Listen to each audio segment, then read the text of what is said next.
भास्कर उदय होकर आपकी जीवन को नष्ट कर रहे। दिन गया, रात्रि आई, रात्रि गया, अब पता नहीं दिन पूरा हो कि आज का ना हो। सच्ची बात, बड़ा भयावह है ये मृत्यु लोक। ऐसी कल्पनाएं प्लानिंग हो रही कि लगता है अजर अमर हम हैं।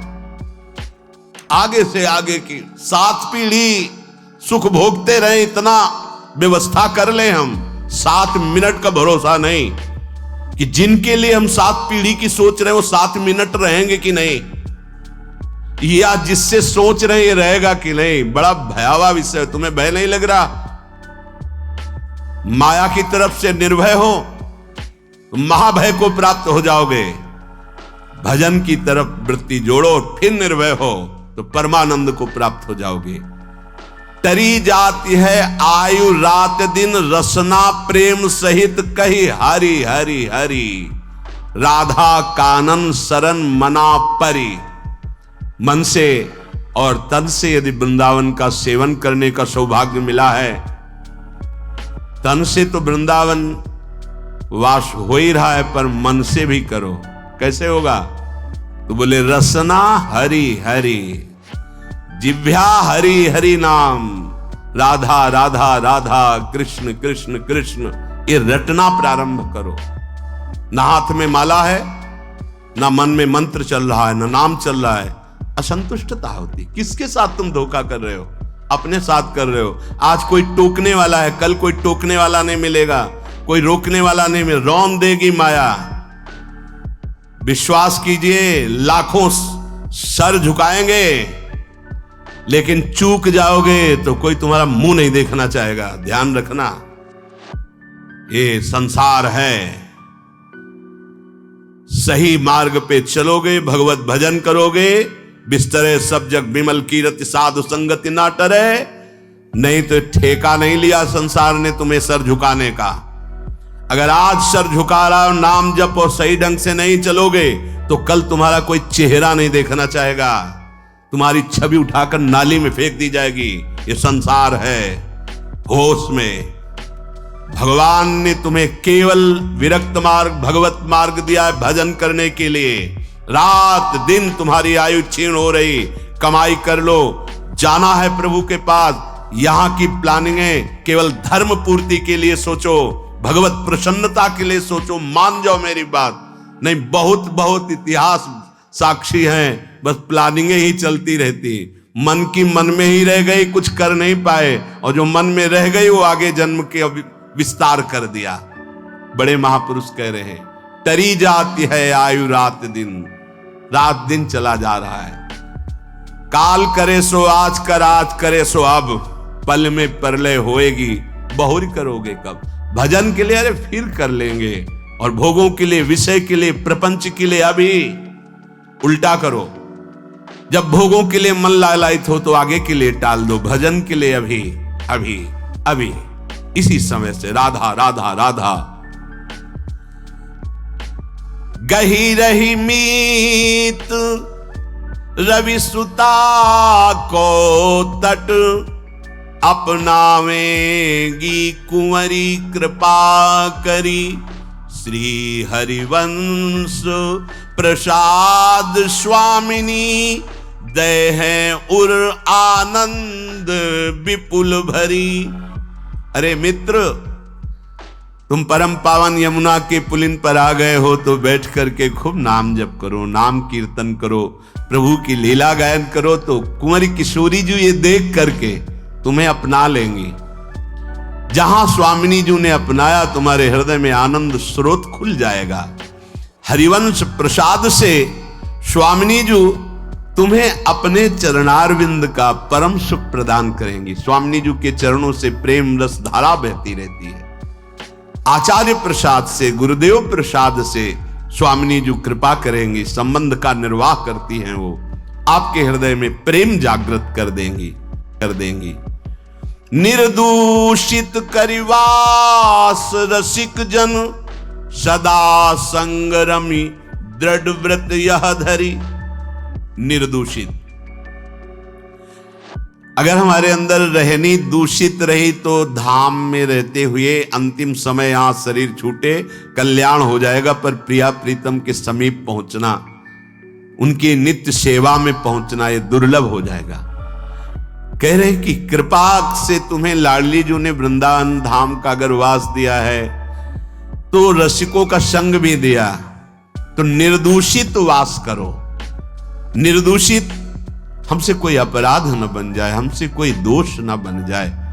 वैसे ये व्यवहार शून्य देश है, ये प्रेम मार्ग के पथिकों का है। यहां केवल प्रिया प्रीतम की प्राप्ति का लक्ष्य लेके आया जाता है, यहां केवल प्रिया प्रीतम की प्राप्ति का ही साधन किया जाता है, यहां केवल प्रिया प्रीतम अपने मानने वालों का ये देश है, अन्य कोई वृत्ति ही नहीं। निर्दूषित कर वास और रसिक जन संग सदा, दो बातें। अगर वृंदावन का वास मिला है तो निर्दूषित वास करो, कोई आपसे अपराध न बने, कोई दोष न बने, और सदैव रसिक जनों के संग में रहो, उनकी आज्ञा में रहो। तो ये दृढ़ व्रत क्या करेगा? प्रिया प्रीतम का संग प्रदान कर देगा। यह है साधन। वृंदावन का आश्रय वास स्वीकार किया, रसिक जनों का संग, तो अभंग प्रेम रंग प्रदान करने वाले प्रिया प्रीतम का संग प्राप्त हो जाएगा। वृंदावन हित रूप चिंतवत कुंजनी विचरी प्रेम सो उर्भरी। जहां आपके हृदय में एक बार प्रिया प्रीतम प्रकाशित हुए, ये कुंज निकुंजे इसी दृष्टि से आपको दिखाई देने लगेंगी, नवीन नवीन लीला रस में डूबे रहेंगे। पर निर्दूषित कर वास रसिक जन, रसिक जनों का संग, तो फिर दुष्संग का त्याग, दुष्संग ना होने पावे। कल देवर्षि नारद जी के भक्ति सूत्र में दुष्संगः सर्वथैव त्याज्यः, सर्वथैव त्याज्यः, दुष्संग की पहचान तो कह रहे हैं जो शिष्णोदर परायण है, रसेंद्री के अच्छे अच्छे पदार्थ खाने के लिए जबान ललचाती है, जनेन्द्री भोग के लिए हर समय बावरे बने रहते हैं। शिष्णोदर परायण यद्यशद भी पथि पुनः शिष्णोदर कृतोद्यमैः आस्थितो रमते जंतुस तमो विशति पूर्ववत् सत्यम शौचम दया मौनम बुद्धि श्रीर्यशः क्षमा समो दमो भगश्चेति यत्संगाद्याति संक्षयम् तेषु शान्तेषु मूढ़ेषु खंडितात्म स्वसाधुषु संगम न कुर्याच्छोच्चेत् क्रीडा मृगेषु च। जो मनुष्य संभोग प्रिय है और रसेंद्री के भोग पदार्थों से प्रियता रखता है, ऐसे नीच पुरुष का संग नहीं करना चाहिए। जो भगवान की भक्ति से रहित है, केवल शिष्ण और उदर परायण है, उनका संग नरकगामी बना देगा। भगवान मना कर रहे हैं। आस्थितो रमते जंतुस्तमो विशति पूर्ववतम। पूर्व में हम अनंत जन्मों में इन्हीं भोगों में फंसे रहे, आज हमें परमार्थ का मार्ग मिला है। यदि हमने कहीं ऐसे पुरुषों का संग कर लिया तो हमारा परमार्थ बिगड़ जाएगा। सत्यम शौचम दया मौनम बुद्धि श्रीर् यशः क्षमा समो दमो भगश्चेति यत्संगाद्याति संक्षयम। ऐसे दुष्ट संग से हमारे जीवन में सत्य का अभाव हो जाएगा। सत्य बोलना, सत्य मार्ग में चलना, सत्य चिंतन करना छूट जाएगा। पवित्रता नष्ट हो जाएगी, दया की जगह क्रूरता आ जाएगी, मननशीलता जो भगवत चरणारविंद की होनी चाहिए वो विषयों की होने लगेगी। हमारी बुद्धि, लज्जा, स्त्री, ईश्वर, ये सब भागवतिक सद्गुण नष्ट हो जाते हैं। अतएव दुष्ट संग न करे।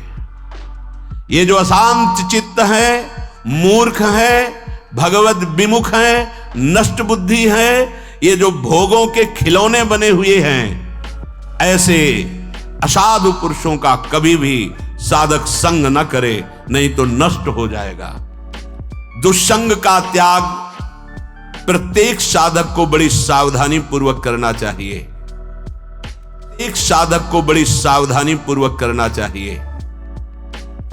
भगवत प्रेम या मोक्ष पदवी जो भी चाहिए वो तभी मिलेगा जब कुसंग का त्याग हो जाए। भगवान श्री रामचंद्र जी ने तो विभीषण जी से कहा कि बरु भल बास नरक कर ताता, दुष्ट संग जन देई विधाता। भगवान चाहे तो नरक का वास दे दे, अच्छा है, पर दुष्ट का संग ना मिले। नरक का वास क्यों अच्छा है? क्योंकि नरक भोगने से पाप नष्ट हो जाएंगे, हृदय पवित्र होगा, पर दुष्ट संग से हृदय में पाप बढ़ जाएंगे और अपवित्रता बढ़ जाएगी। दुष्ट संग बड़ा दुर्भाग्य उदय होता है तब मिलता है। जैसे बड़ा सौभाग्य उदय होता है, भगवत कृपा होती तब साधु संग मिलता है, ऐसे बड़ा दुर्भाग्य उदय होता है तब दुष्ट संग मिलता है।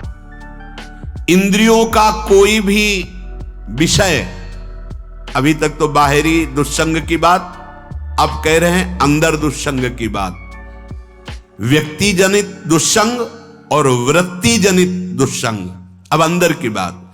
इंद्रियों का कोई भी विषय जो हमारे मन को प्रियालाल से अलग करके, सतमार्ग से अलग करके भोग लालसा पैदा कर दे, पाप लालसा पैदा कर दे, गंदे विचार बढ़ा दे, हमारे भगवत प्राप्ति से हमारे चित्त को चलायमान कर दे, वो दुष्संग है वृत्ति का।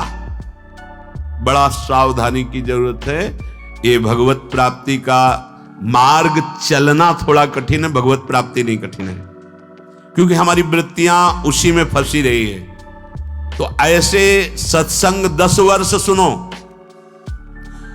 और हमें लगता है कि अगर सही दुस्संग हो जाए तो 10 दिन में पूरा 10 वर्ष का चैप्टर बदल देगा।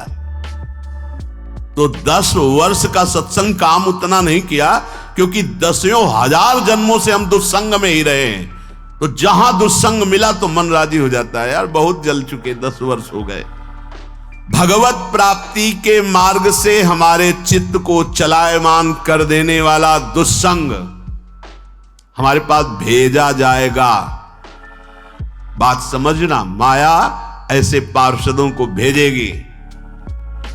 बहुत सावधान। अपने जीवन को केवल इसीलिए प्रारंभ हुआ था, प्रियालाल के लिए ही हमारा जीवन। हमें हर्षित नहीं होना किसी भी पद, व्यक्ति, वस्तु, स्थान में। अगर हर्षित हो गए तो मन फिर प्रियालाल में लगना बड़ा कठिन हो जाएगा।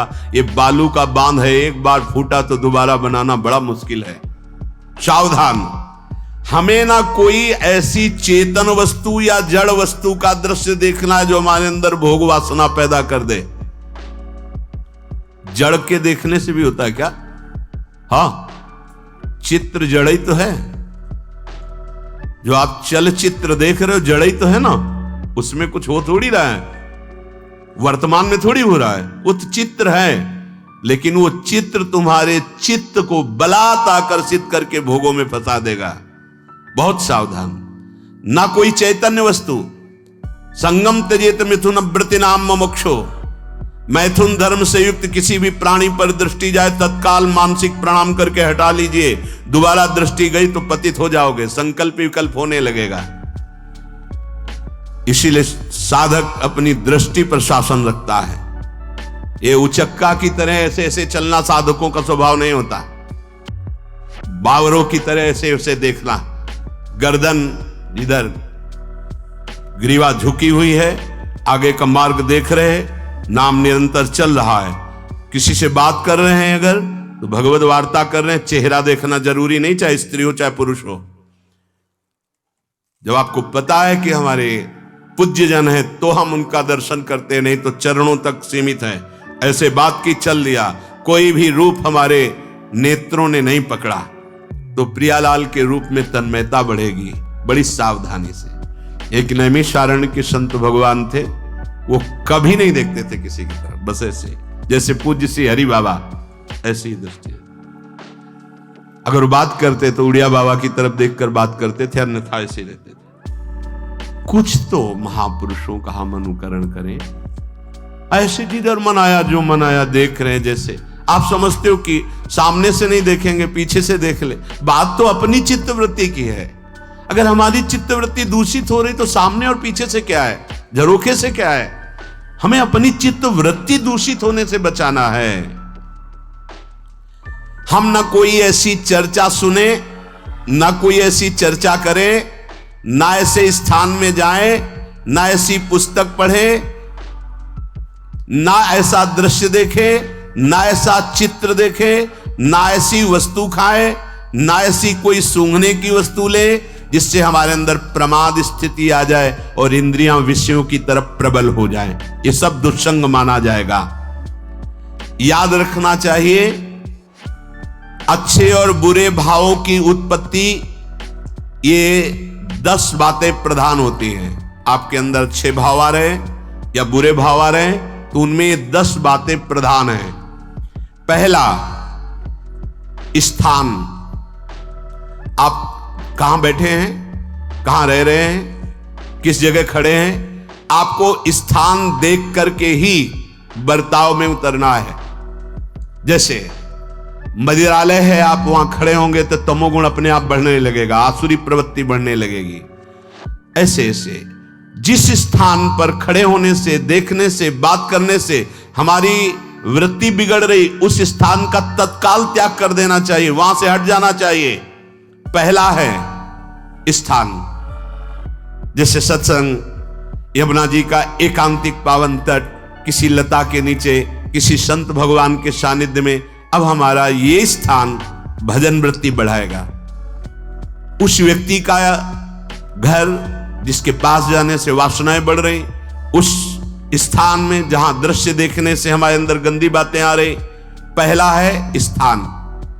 दूसरा है अन्न। बहुत बड़ा प्रभाव अन्न का होता है। अगर अधर्म के द्वारा कमाया हुआ अन्न है तो बुद्धि अधर्म में ही लगेगी। यदि भोजन पकाते समय, रसोई रांधते समय आप विकारात्मक चिंतन कर रहे हैं तो कोई भी प्रसाद पाए उसके अंदर विकार जागृत हो जाएगा।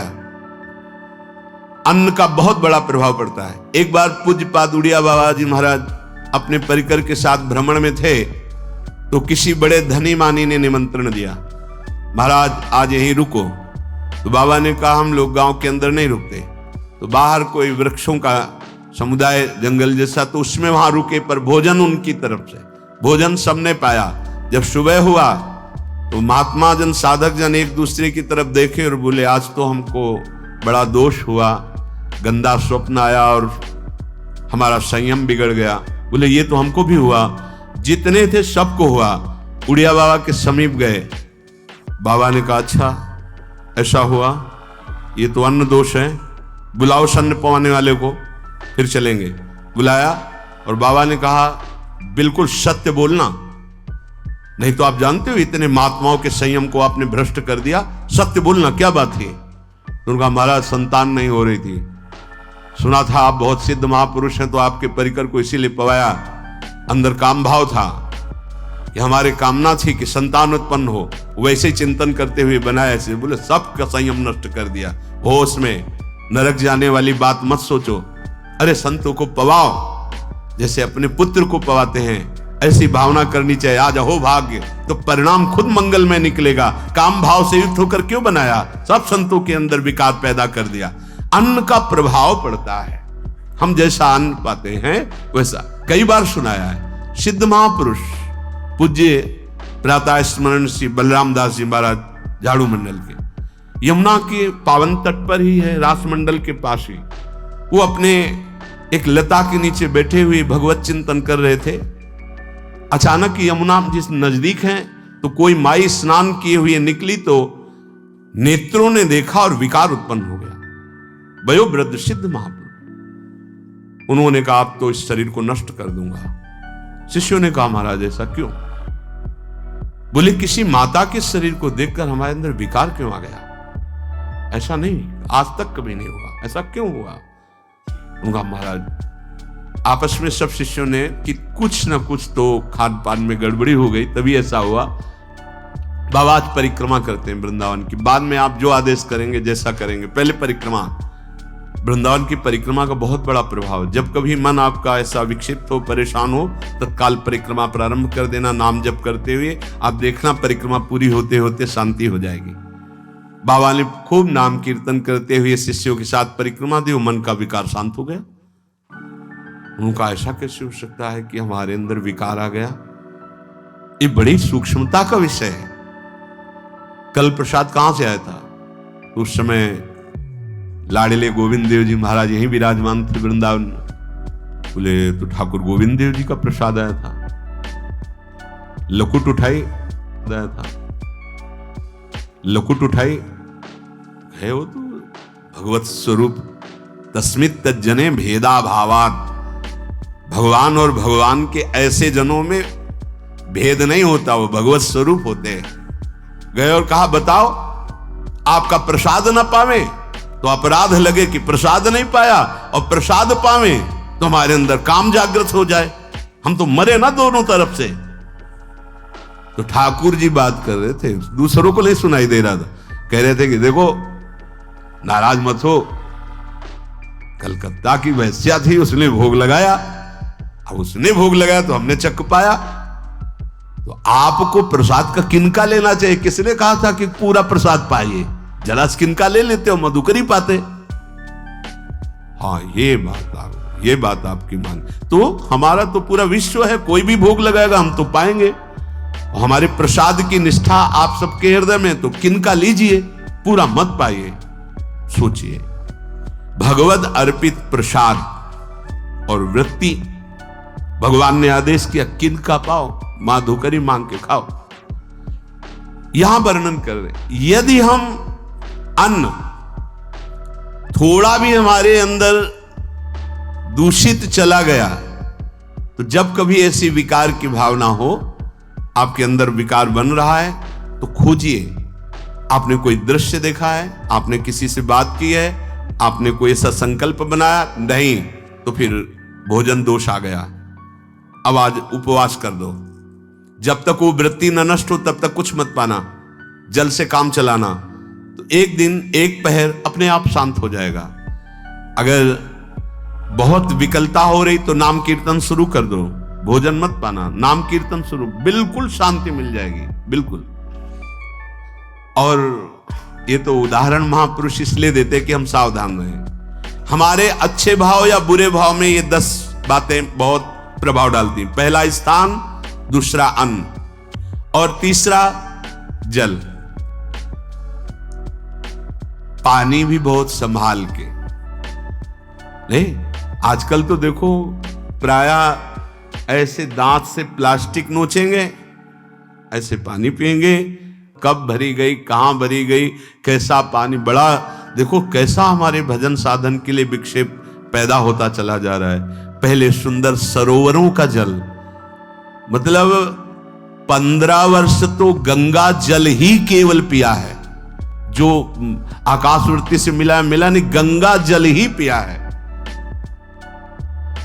कुआं का जल, फिर आया हैंडपैप का जल, अपवित्र होने लगा। हैंडपैप में जो वाशर, अगर वो कहीं चमड़े का पड़ा हुआ है तो अपवित्र जल हो गया। अब हैंडपैप का भी अंतर ध्यान स्वरूप हो गया, अब तो नहीं दिखाई देता। अब रह गया है मोटर से निकले और फिल्टर में जाए, वो मशीन जो फिल्टर करती पानी को, आरओ, उससे। अब वो जिनके पास है तो है, नहीं तो परिक्रमा लगाया हो, आपको पानी पीने को नहीं मिलेगा। देखो कैसा समय आ गया। भोजन, पहले कोई दगाबाजी भोजन में तो नहीं करता था। गांव में जब जिसके यहां दूध बेचा जाता था ना, उसको बहुत लघु दृष्टि से देखा है, गाय माए एक बराबर होती है, ये दूध बेचता है। 10-5 किलो मठा तो आप ऐसे मांग के ले सकते थे, अगर अड़ोस पड़ोस में वो मठा मिल जाएगा। जब कोई उत्सव होता, फ्री दूध 100-200 500 किलो पूरे गांव के सब दे देते, कोई ऐसे बेचता था। अब दूध नहीं, जब बूढ़े लोग बैठते थे कहते थे पानी बिकेगा आगे चल के, आज पानी बिक रहा है, नहीं बिक रहा, पानी बिक रहा है। हमें लगता है सबको ही पैसे से ही पानी है, वो बोतलें नीली नीली नहीं, इतनी बड़ी बड़ी बिकती, उन्हीं से पानी पिया जा रहा है। आगे और समय जल का प्रभाव पड़ता है। जैसे हम गंगा जल पीते थे, सही कहते हैं, कई कई दिन जब भोजन नहीं मिलता तो पूरी पौष्टिकता गंगा जल से मिलती थी। गंगा माता के जल से ऐसा लगता था मानो हम परम पावन अमृत पान कर रहे हैं, सारी पौष्टिकता मिलती थी। कुएं का जल अपने आप में पौष्टिकता से युक्त होता, जो हमें चाहिए। आज देखो जल की समस्या हो गई, पवित्र जल पीने के लिए हम तरस रहे। कहां है जल और कैसे मिलेगा जल? या तो आप पैसे वाले हो तो आप खरीद करके पीजिए, नहीं तो अब वो जल नहीं रह गया कि कुएं से निकाला पी लिया या सरोवर से पी लिया। या कैसा दुर्भाग्य है। जल का बहुत बड़ा योग है साधना में। जैसे स्थान का तो परम पावन वृंदावन धाम, अन्न का तो अब हम भगवत प्रसाद पाते हैं। तो जल का बहुत बड़ा योग है। आज दूषित होता चला जा रहा है, क्योंकि अब हाथ की बात नहीं रह गई है कि आप सुंदर कुआं से जल लें या सरोवर से जल लें या आप नदी से जल लें। स्वामी जी के लिए लिखा हुआ है कि रोज यमुना स्नान और रोज यमुना जल ही पान। हमारे वृंदावन के समस्त भगवत स्वरूपों का स्नान यमुना जल से ही होता था, हो रहा है और होता ही रहेगा। बिहारी जी के लिए आज भी कलश में भरकर यमुना जल ही जाता है। वो कपड़ा से ऐसे ढक के जब हम 2 बजे परिक्रमा देते थे तो एक महाभागवत है, वो किसी को छूते नहीं, दूर से कहते छूना मत, बिहारी जी के लिए जल जा रहा है स्नान के लिए बिहारी जी का। फिर चौथा है आपका परिकर, जहां पर रह रहे हैं वो समुदाय, चाहे परिवार हो या समुदाय, वो कैसा है? रजोगुणी है, तमोगुणी है, सतोगुणी है या त्रिगुणातीत भागवतिक है, उसका प्रभाव पड़ेगा। पांचवा है आपका पड़ोस, आसपास वाले घर, जैसा है वैसा प्रभाव पड़ेगा आपके ऊपर। पड़ोस निंदनीय है तो बंधन से युक्त होना पड़ेगा। लंका के पड़ोस में रहने के कारण अगाध महिमा वाले समुद्र को बांध दिया गया। रघुनाथ जी ने पुल बांधा और दंड देने के लिए तैयार हो गए थे सरकार, अग्निबाण संधान कर लिया था। पड़ोस के कारण ही तो ना, पड़ोसी रावण था, इसीलिए आस पड़ोस का बड़ा प्रभाव पड़ता है। फिर अगला है दृश्य। इस पे बहुत सावधानी की जरूरत है। ये मोबाइल भगवान चल गए हैं, बहुत विस्तार से चल गए हैं। अब कोई छोटा मोबाइल रखना नहीं चाहता, सब वो स्क्रीन वाला रखना चाहते, टच मोबाइल। दृश्य से बचो, बच्चों, जवानों, बूढ़ों, सबकी वृत्ति जो माया आकर्षित करती, जो दृश्य हम देखने के लिए अंदर से उल्लसित है, वो मोबाइल में सब है, चाहे भागवतिक और चाहे सांसारिक। तो भाई देख लो, गुण दोष में संसार है। अगर आप दोष ग्रहण करना चाहते हो तो दोष ले लो, गुण तो गुण। बहुत बहुत खतरनाक विषय है और बहुत लाभदायक विषय है। किसी संत की वाणी एक बार समझ में नहीं आई, अगर हम 10 बार सुने तो समझ में आ जाएगी। ये लाभदायक है। कभी कोई किसी से बात करनी, पहले जाए तो पोस्ट कार्ड चलते थे, एक कार्ड, वो 15 पैसे का इतना बड़ा वाला आता था, 25 पैसे का बंद वाला लिफाफे में आता था, नीले नीले कागज का 15 पैसे वाला कार्ड। उसमें चिट्ठी जाती थी महीनों में। कभी यहां 1 मिनट में अमेरिका से बात कर लो, कितनी बढ़िया बात हो गई। उसका दुरुपयोग ना करो। अब हमारी इतनी चंचल वृत्ति है कि दुरुपयोग करने के लिए उत्साह बढ़ जाता है। बोले अब सब काम हो गया है, अब एकांत सेवन कर रहे हैं, अंदर से सिटकिनी बंद और मोबाइल भगवान का संग शुरू।